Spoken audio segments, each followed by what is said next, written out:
Ukraine launches a 5 billion Firestorm. Russia's largest industrial hub explodes. It does more than report an event. It shakes the global economic architecture, rattles fragile geopolitical nerves, and forces us to confront questions that powerful nations have avoided for far too long. And the first hook, the one that grabs us by the collar, is simple. What does it mean for the world when war becomes an economic weapon more effective than any sanction or diplomatic pressure we have ever known? Ukraine's 5 billion strike has not only reshaped the tactical landscape of the war, but also redrawn the psychological and strategic boundaries that define modern conflict. What makes this moment so gripping, so impossible to ignore, is the sheer scale of economic damage delivered in a single operation. This was not just an attack. It was a signal fire, a declaration that Ukraine now possesses both the capability and the confidence to hit targets previously considered untouchable. And here's the hook that pulls the world to the edge of its seat.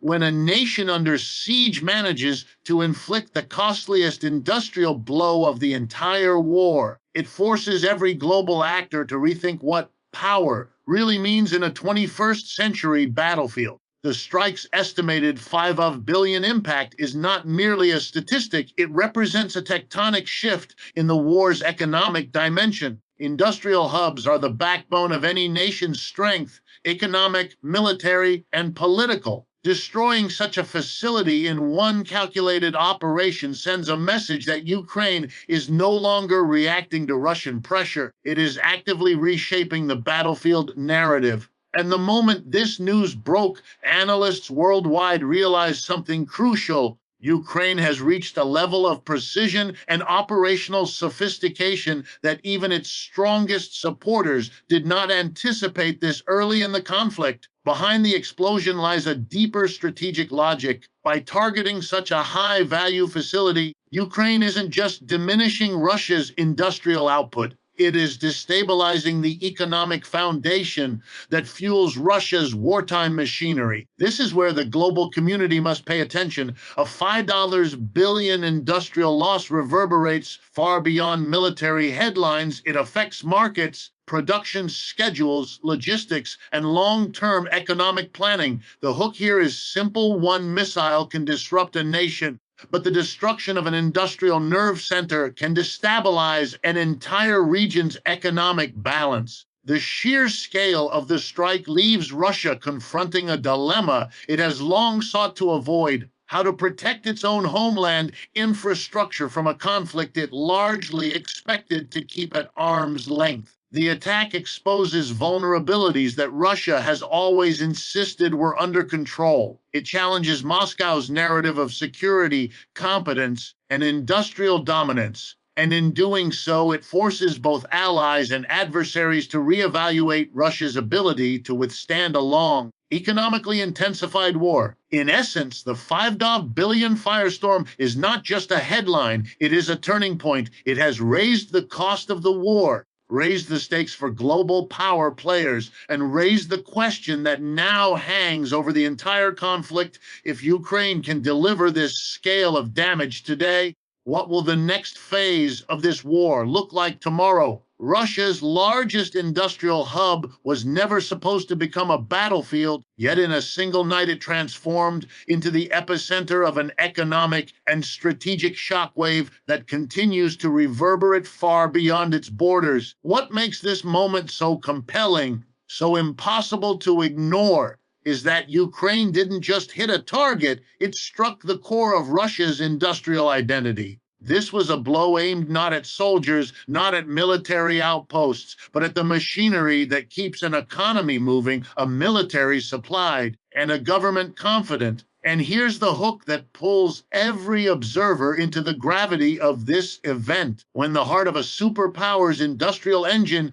is exposed as vulnerable, the entire narrative of strength and stability begins to fracture. The destroyed hub wasn't an ordinary cluster of factories. It was a sprawling network of metalworks, energy systems, heavy machinery facilities, and logistics arteries. For years, this single complex served as one of Russia's most vital production zones, supplying materials for construction, infrastructure, transportation, and increasingly wartime manufacturing. Losing such a site doesn't simply create a temporary pause in production. It shatters the continuity that national industries depend on. Overnight pipelines of goods, resources, and mechanical components that feed into everything from civilian markets to military assembly lines were disrupted. In modern economies, such a break is not a small glitch, it is a crisis. The attack revealed a truth that Moscow has spent years trying to conceal. Even its most fortified industrial zones are not untouchable. Ukraine's ability to penetrate deep into Russian territory and strike a facility of this scale exposes a vulnerability that political leaders in Moscow have long portrayed as impossible. This alone shifts the psychological balance of the conflict.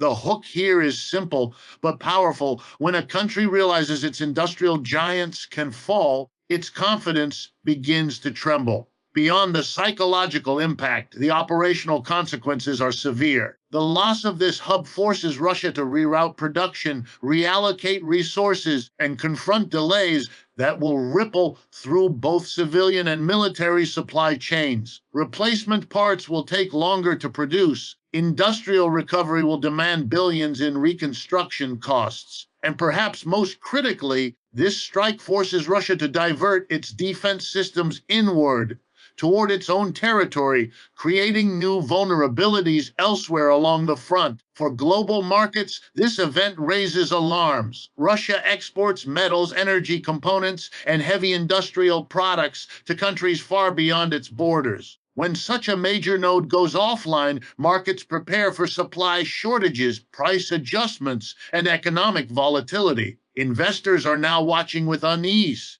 aware that one successful strike has exposed the fragility of global supply chains tied to Russian production. In the end, what makes this moment historic is not just the destruction itself, but what it symbolizes: a shift in warfare where industrial power is as much a target as military strength. The hub's downfall sends a message that resonates across capitals and boardrooms alike. No nation is immune, no system is unbreakable, and no power can assume its industrial foundations are safe in a modern conflict defined by long-range precision and economic disruption. The strike delivered more than physical destruction. It delivered a political message engineered with precision. Ukraine's operation wasn't just a military maneuver. It was a statement to two very different audiences, each with its own expectations, fears, and strategic interests. To Moscow, it signaled a blunt reality: Ukraine can reach deeper, hit harder, and disrupt assets that were once considered far beyond its operational reach.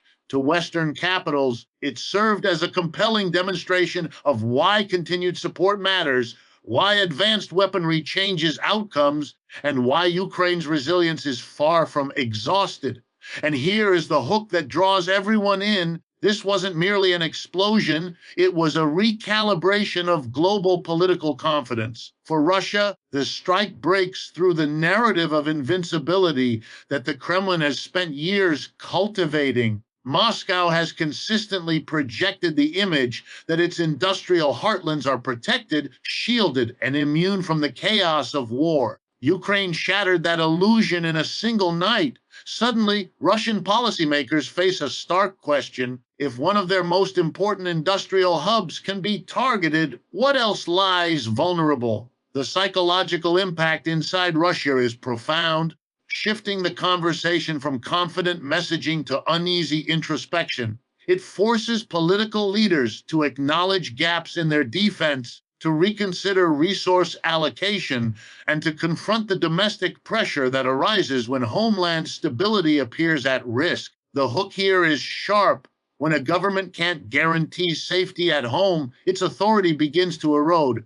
At the same time, the strike speaks with equal force to Ukraine's allies. Western leaders often debate the value, the cost, and the geopolitical risk of supporting Kiev. This operation transforms that debate. It shows that advanced support Long-range guidance, intelligence, precision systems is not theoretical assistance. It is measurable impact. The destruction of a $5 billion industrial hub sends a clear message. Ukrainian capability grows exponentially when backed with the right tools.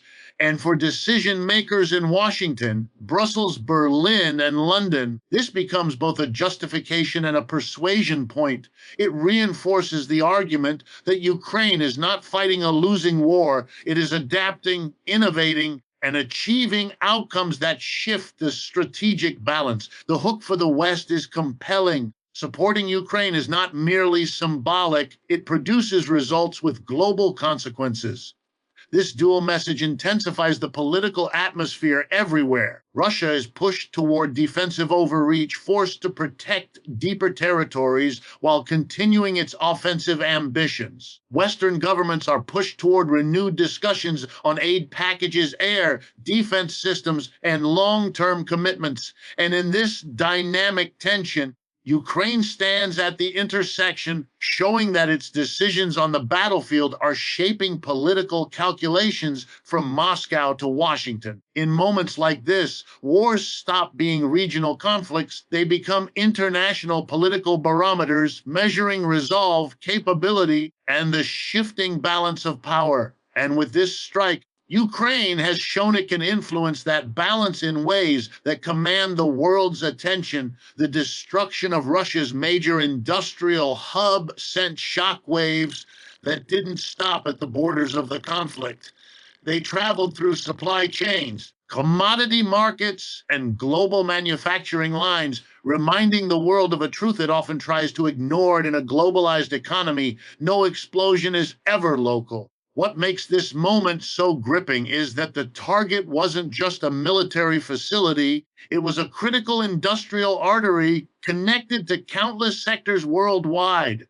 And here's the hook that pulls every reader into the larger picture. When a single strike can rattle the price of metals in Asia, disrupt energy component flows in Europe, and shake manufacturing contracts in the Middle East, the world realizes just how thin the line is between stability and sudden disruption. Russia remains one of the world's key suppliers of metals, chemicals, and industrial components. Many of these products, steel alloys, refined metals, petrochemical derivatives, quietly sit at the foundation of industries across continents. They go into construction, automotive manufacturing, energy systems, machinery, and infrastructure projects. When a hub that produces these materials is taken offline, even temporarily, the ripple effect is immediate. Manufacturers who rely on predictable deliveries begin to reassess timelines. Distributors quietly explore alternative suppliers. Commodity traders start watching price charts with nervous eyes.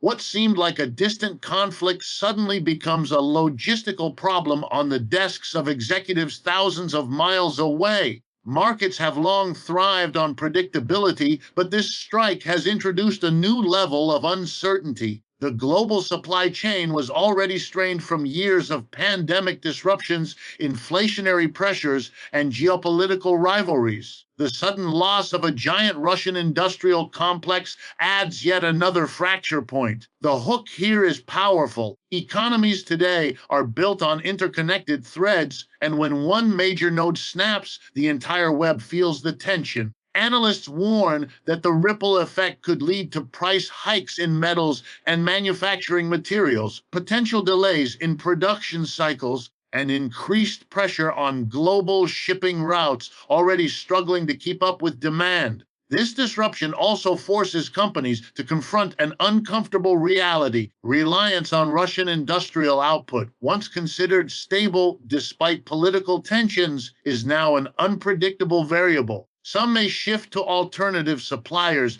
but such transitions are slow and costly. Others may absorb financial pressure, passing it on to consumers in the form of higher prices. Meanwhile, governments are compelled to reevaluate trade dependencies, emergency reserves, and the vulnerability of their own industrial sectors to geopolitical shocks. What makes this moment especially significant is not just the immediate disruption, but the broader message it carries. It shows that modern warfare no longer confines itself to borders or battlefields. It leaks into factories, markets, and financial systems worldwide. A missile strike in one region can influence production targets in another. A destroyed plant in Russia can alter price forecasts in Europe. A damaged metalworks facility can shift energy strategies in Asia. And in a world where everything is connected, that reality becomes one of the most consequential lessons of this conflict. A reminder that global stability is far more fragile and far more interdependent than nations care to admit. The strike's enormous economic impact highlights a deeper truth about modern conflict. Wars today are fought not only with missiles and drones, but with balance sheets, production lines, and deliberate hits on economic arteries. What makes this moment so captivating is that Ukraine's operation didn't just damage infrastructure, it exposed a shift toward a new era of economic warfare where the real battleground is the financial and industrial stability that keeps nations functioning. And here is the hook that pulls us straight into the core of this transformation.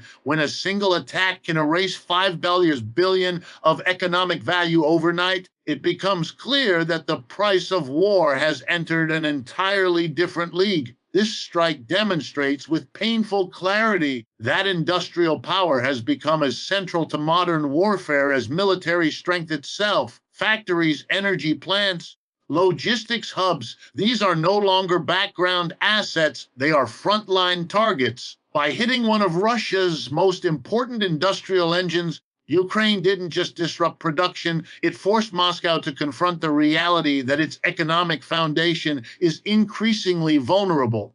The loss of machinery, metals, and manufacturing capacity slows not just civilian output, but also the assembly of weapons, vehicles, and essential wartime supplies. This means the cost of sustaining the conflict rises dramatically, pressuring Russia's economy in ways traditional battlefield losses cannot. But the economic stakes don't fall on Russia alone. Ukraine, too, is navigating an economy stretched thin by war. What this strike achieves, however, is a shift in leverage. By inflicting profound structural damage, Ukraine signals that it can weaken Russia's long-term economic resilience, even if territorial gains are hard to achieve. This becomes a form of economic equalization, a strategy that forces Russia to spend more, repair more, defend more, and adjust more.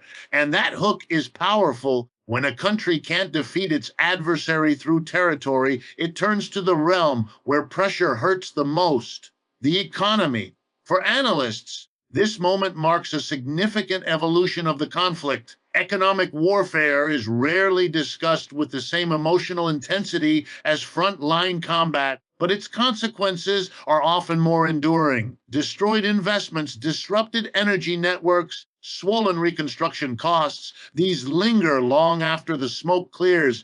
Russia now faces billions in damages, months or years of rebuilding, and the strategic dilemma of defending vast economic infrastructure it once believed was insulated from attacks. Meanwhile, global players watching from afar see a war becoming increasingly intertwined with economic fragility. Investors recognize the risks of depending on Russian commodities.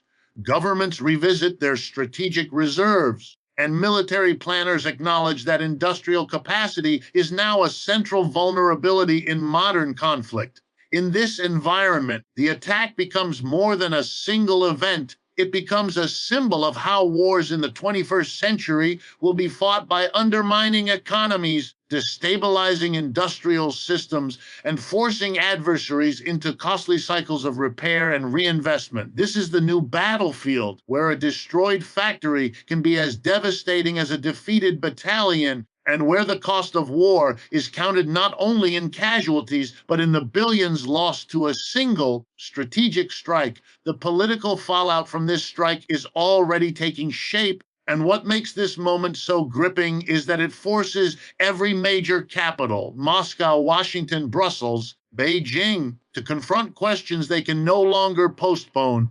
Ukraine's 5 billion blow wasn't just a military achievement, it was a political shock that rippled instantly through diplomatic channels, security councils, intelligence briefings, and media narratives. And here is the hook that pulls the world's attention toward a single, unavoidable truth. When a strike exposes vulnerabilities at this scale, it doesn't just damage infrastructure, it destabilizes political confidence. In Moscow, the reaction is immediate and intense. The Russian leadership now faces a dilemma that strikes at the heart of its authority. How does a government maintain the image of control when a major industrial stronghold deep inside its territory has been devastated in one operation? This forces uncomfortable debates within Russia's political elite. It pushes military officials to explain gaps in defense.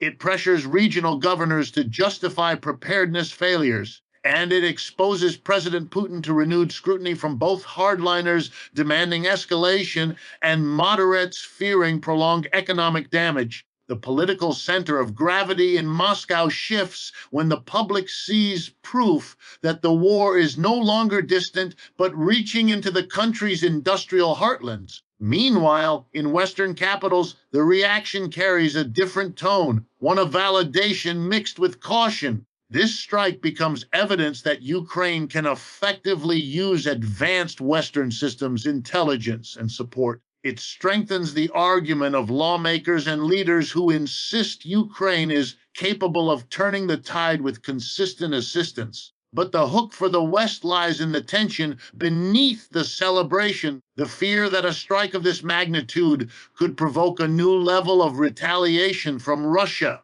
As committees and parliaments analyze the fallout, the debate becomes sharper: how to support Ukraine powerfully enough to maintain momentum while avoiding escalation that could spill across borders. European governments, in particular, feel the pressure. Some nations see the strike as a sign that Ukraine must be reinforced immediately, while others worry about the political consequences if Russia responds with heightened aggression, especially toward NATO's eastern flank. Elections, energy policies, defense budgets, everything becomes entangled with the implications of this single attack. Beyond the West, countries like China, India, and members of the global South watch closely, interpreting the strike as evidence of Russia's fading invulnerability. These nations may not take sides openly, but they read the strategic landscape carefully. The attack raises questions about Russia's long-term resilience,